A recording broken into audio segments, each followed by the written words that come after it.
في هذا الفيديو سنتعرف على الطريقة الصحيحة للاستعداد لمباراة التعليم تخصص ابتدائي، وكذلك أهم المراجع التي ستساعدنا في ذلك. ابقوا معنا واشتركوا في القناة. السلام عليكم. في هذا الفيديو غادي نشوفوا الطريقة الصحيحة من أجل الاستعداد لمباريات التعليم الابتدائي. أول حاجة نعرفوا المواد اللي غادي نمتحنوا فيها. كاين اللغة العربية والديداكتيك ديالها، مستجدات نظام التربية والتكوين، اللغة الفرنسية وكذلك الديداكتيك ديالها، العلوم في الفيزياء والنشاط العلمي.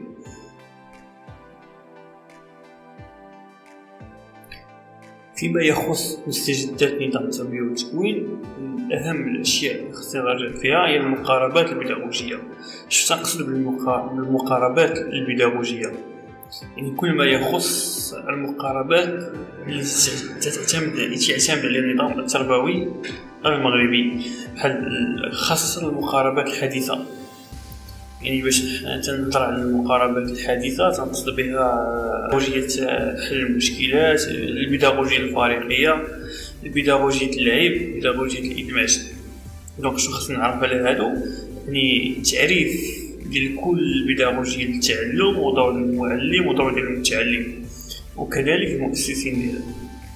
كذلك نظرية التعلم، يعني خصنا نعرف المؤسسين ديالها، التعريف ديال التعلم على حسب كل نظرية، وكذلك المؤسسين ديالها. يعني طرائق التدريس، شنو نقصد طرائق التدريس؟ الطريقة التي يعتمد عليها الأستاذ من أجل تنزيل المقرر. يعني كاين طرائق تقليدية وطرائق حديثة. إصلاحات التي عرفها النظام التربوي، يعني من الأحسن البدء ب 1993 بالميثاق الوطني للتربية والتكوين. يعني نعرفوا الجهة التي أصدرت مثلا الميثاق، العناوين الفرعية والنقاط الأساسية. مهنة التدريس، مبادئ والأدوار والوظائف ديال المعلم، المناهج المدرسية، الحياة المدرسية بشكل عام، يعني الأنشطة التي تكون في الحياة المدرسية والأدوار وجميع والشركاء، وكذلك الاستعداد عن طريق مراجعة المباريات السابقة. اللغة العربية، المعارف والديداكتيك. دروس اللغة العربية من الابتدائي إلى الإعدادي. دونك اللي خاصو يراجعوا المتباري هو دروس اللغة العربية من الابتدائي حتى الإعدادي. وفي هذا الصدد كاين واحد الكتاب اللي مهم غادي نبارطاجيه معكم في واحد اللين. دونك كاين الاطلاع على دلائل الأستاذ. الاطلاع على دلائل الأستاذ شيء مهم. يعني هذا الدليل تيكون فيه المبادئ الموجهة ديال اللغة. مثلا في اللغة العربية تنهضروا على المبادئ الخاصة بتدريس اللغة العربية، مثلا مبدأ الانغماس اللغوي، مبدأ التكامل، مبدأ الإضمار والتصريح. مثلا تلقاو مثلا من الأولى ابتدائي للثالث ابتدائي ما تيكونش تصريح بالقواعد، يعني تلقاو التراكيب، تلقاو الصرف والتحويل. عكس مرة مثلا الرابعة السنة السادسة تلقاو تصريح للقواعد، تلقاو التراكيب. يعني مجموعة من الأشياء المهمة تكون في الدلائل الأستاذ. معرفة التوزيع الزمني للمادة، يعني التوزيع الزمني ديال المادة تتغير على حسب المستوى، يعني المستوى الأول ماشي هو المستوى الخامس. معرفة التوزيع الزمني لكل مكون من المواد، يعني كل مكون من اللغة العربية مكونات فيها التراكيب، فيها الأعراف، فيها صرف وتحويل، فيها التوزيع الزمني لكل مكون.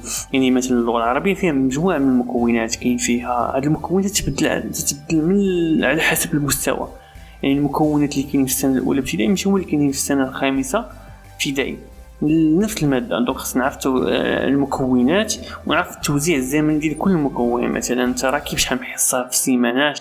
أخطاء الشائعة عند المتعلم في المادة، يعني الأخطاء الشائعة اللي تكون في كل مستوى. مثلا كاين مع الأخطاء الشائعة مثلا كتابة تاء مربوطة تاء مبسوطة، يعني مجموعة من الأخطاء على هذا الشكل. معرفة طريقة إعداد الجددة لكل مكون من المادة، يعني طريقة الإعداد الجددة لأي مكون، سواء مثلا نهضروا مثلا على الحكاية في المستوى الأول والثاني، تنهضروا على النص الوظيفي، يعني جميع المكونات. اطلاع على بعض الأنشطة في الكتاب المدرسي، إعداد أنشطة تقويم للمتعلم لتجاوز الصعوبات. يعني نعرف الأنشطة اللي كاين في الكتاب المدرسي وطرق التقويم مثلا التاء مربوطه والتاء مبسوطه، شنو هي الطريقه ديال التقويم. أتمنى أن يعجبكم الفيديو. نلتقي في الفيديو القادم. لا تنسوا الاشتراك. إلى اللقاء.